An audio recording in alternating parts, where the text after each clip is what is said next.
हमारा निवेश जहां होने वाला है, ये प्लांट दुनिया का अद्वितीय आकर्षक होगा, जिसमें 100% अक्षय ऊर्जा का उपयोग करने का हमने प्लान बनाया है। इसी के साथ साथ रामा ग्रुप के नरेश गोयल जी द्वारा फर्नीचर सेक्टर में सतना के अंदर 500 करोड़ का निवेश का प्रस्ताव दिया है। सूक्ष्म लघु एवं मध्यम उद्योग अर्थात एमएसएमई और स्टार्टअप, माइनिंग, पर्यटन, कुटीर उद्योग, इस विषय पर सेमिनार सेक्टरल सत्र हुआ। नवकरणीय ऊर्जा के लिए राउंड टेबल चर्चा आयोजित की गई, जिसमें सोलर एनर्जी और उनके उद्योगपतियों ने इसको बढ़ावा देने के लिए बात की है। एमपी औद्योगिक विकास निगम, एमपी आईडीसी और नगर निगम के बीच एक एमओयू हुआ है, ताकि हमारे बीच औद्योगिक निवेश क्षेत्र में जल की आपूर्ति हो और नगर निगम और इंडस्ट्रियल बेल्ट में परस्पर इसका आदान प्रदान किया गया। मध्य प्रदेश टूरिज्म बोर्ड और एकेएस यूनिवर्सिटी सतना के मध्य एमओयू किया गया, जिसके माध्यम से हमारे रोजगार पर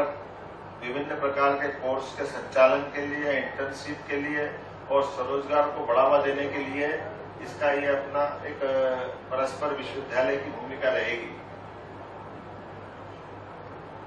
रीजनल इंडस्ट्री कॉन्क्लेव रीवा में 85 इकाइयों के आशय पत्र जारी किए गए, जिसमें 146 एकड़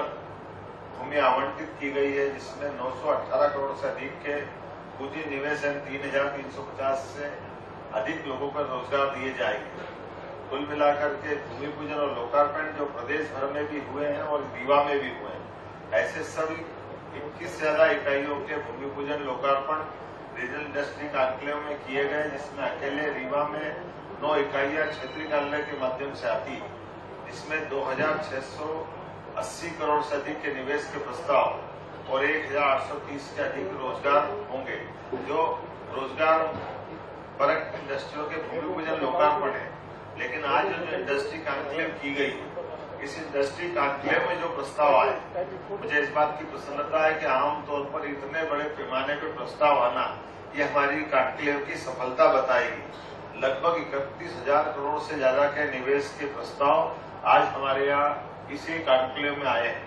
जिसमें प्रमुख रूप से मैं कुछ उल्लेख करना चाहूंगा, जिसमें 14,000 से अधिक लोगों के रोजगार के अवसर सृजित होंगे और लंबे समय तक ये हमारी व्यक्ति समृद्धि का एक तरह से परिचायक बनेंगे। सिद्धार्थ इन्फ्राटेक ग्रीनको द्वारा नवकरणीय ऊर्जा के माध्यम से 12,800 करोड़ का प्रस्ताव मिला है, जिसमें 6,400 से अधिक लोगों को रोजगार मिलेगा। ऋत्विक प्रोजेक्ट प्राइवेट लिमिटेड पन्ना का यह प्रोजेक्ट मिला, जिसमें नवकरणीय ऊर्जा के माध्यम से 4,000 करोड़ के नए प्रस्ताव प्राप्त हुए, इसमें 2,400 से ज्यादा लोगों को रोजगार मिलेगा। केजेएस सीमेंट, यह मेहर के अंदर लगेगा। इस सीमेंट प्लांट में 1,400 से 1,400 करोड़ का ये निवेश रहेगा, 200 से अधिक लोगों को रोजगार मिलेगा। पतंजलि ग्रुप ने, जैसा मैंने पहले कहा है, 1,000 करोड़ और बृहद उद्योगों को एक साथ जोड़ने का निर्णय किया है। मध्य प्रदेश में निवेशकों के लिए सुशासन निवेश के नीतियों को सराहा है। उम्मीद कर रहे हैं कि जिस प्रकार का ये हमारा वर्तमान का इंडस्ट्री कॉन्क्लेव हुआ है, यशस्वी प्रधानमंत्री के नेतृत्व में विंध्य को बेहतर कनेक्टिविटी बनाने के लिए जिस प्रकार से एयरपोर्ट मिला है, समान रूप से हमने औद्योगिक निवेश का भी बड़ा वातावरण बनाया और ये कुल मिलाकर के वर्तमान के समय में विंध्य एक बढ़ते महानगर के साथ साथ खास करके ये औद्योगिक निवेश का पूरे देश के अंदर अपने आप में अलग पहचान बनाने वाला क्षेत्र बन रहा है, जिसके माध्यम से दूरगामी दृष्टि से बड़े निवेशक भविष्य के बड़े बड़े प्लांट लेकर यहाँ आने के लिए आगे बढ़े हैं। मैं उम्मीद कर रहा हूँ कि जिस प्रकार से मध्य प्रदेश में पूरे देश के उद्योगपतियों को आकर्षित किया है, विंध्य में भी उनकी इच्छा दिखाना, निवेश के प्रस्ताव देना, ये हमारी अपनी उस भावना को पुष्ट करने के लिए है, जिसके लिए मध्य प्रदेश में वर्तमान में वातावरण बना हुआ है। एक बार फिर मैं आपकी इस प्रेस कॉन्फ्रेंस के माध्यम से सभी उद्योगपतियों को, सभी निवेशकों को धन्यवाद ज्ञापित करता हूं, जिन्होंने इस सम्मेलन में भाग लिया। राज्य सरकार उद्योगपतियों और निवेशकों के साथ मध्य प्रदेश की जनता, खास करके हमारे युवा मित्रों के लिए जो हमारे आईटी के सेक्टर में भी आना चाहते हैं, हमने हर सेक्टर में युवाओं को महत्व देने के लिए, गरीबों को काम दिलाने के लिए, बौद्धिक क्षमता का अपने मध्य प्रदेश में उपयोग करने के लिए इंडस्ट्री कॉन्क्लेव की श्रृंखला प्रारंभ की है।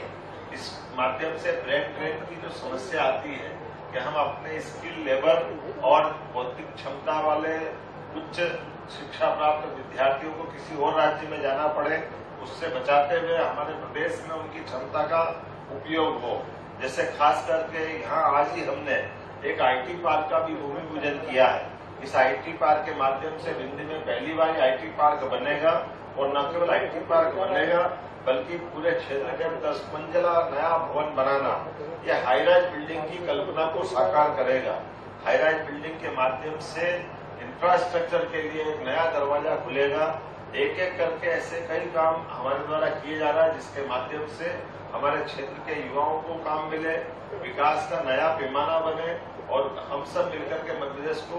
यशस्वी प्रधानमंत्री के नेतृत्व में डबल इंजन की सरकार के साथ आगे बढ़ा पाए। एक बार फिर मैं आप सबको धन्यवाद देता हूं।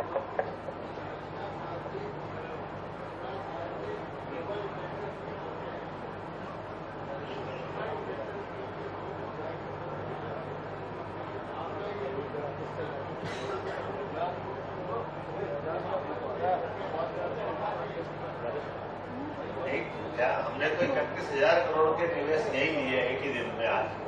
और ये मान के चलो कि लगातार 5वीं मीटिंग में जैसा कि मैंने बताया था कि 2,50,000 करोड़ के प्रस्ताव तो अभी तक आ चुके थे। अगर ये 31,000 जोड़ते हैं तो लगभग 2,80,000 करोड़ से ऊपर के निवेश हमको अभी तक मिले, और ये निवेश के प्रस्ताव रुक नहीं रहे। इसके बाद अभी नर्मदापुरम, फिर शहडोल, ये क्रम लगातार जारी रखते हुए फिर भोपाल में हम अपने ग्लोबल इंडस्ट्री कॉन्क्लेव भी करने वाले हैं। अर्थात देश के अंदर भी, प्रदेश के अंदर भी, रीजनल लेवल पे भी हम ये लगातार निवेश की पॉलिसी के आधार पर आने वाला 2025 का वर्ष औद्योगिक वर्ष के रूप में मनाने वाले हैं, ताकि ये उद्योग निवेश की संवर्धन करने की पॉलिसी में लगातार हम काम कर सकें।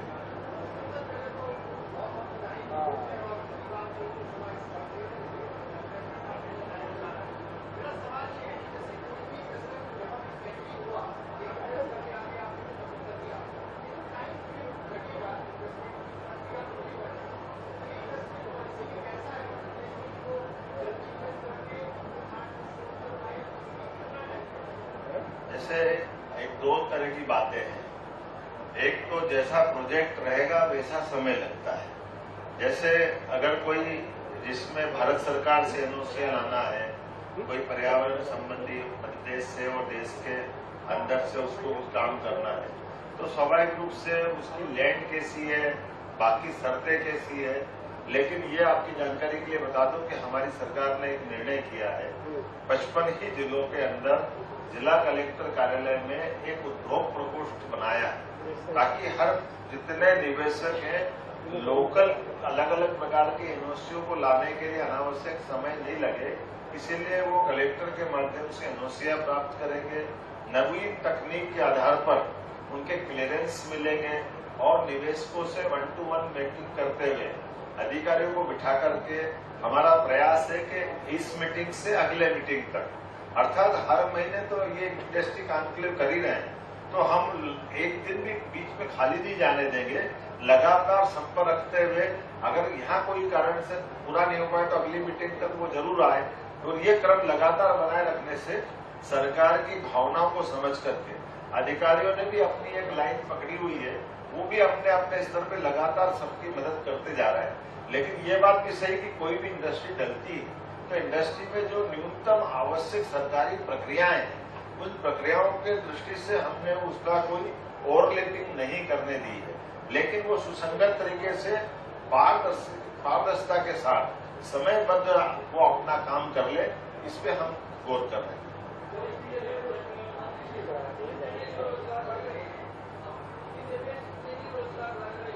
एक तो लाइट बहुत आ रही है, मेरे को आपका थोड़ा चेहरा कम है। चलिए कोई बात नहीं, मेरा निवेदन है आज अपन ने काफी बात कर ली। बहुत बहुत धन्यवाद।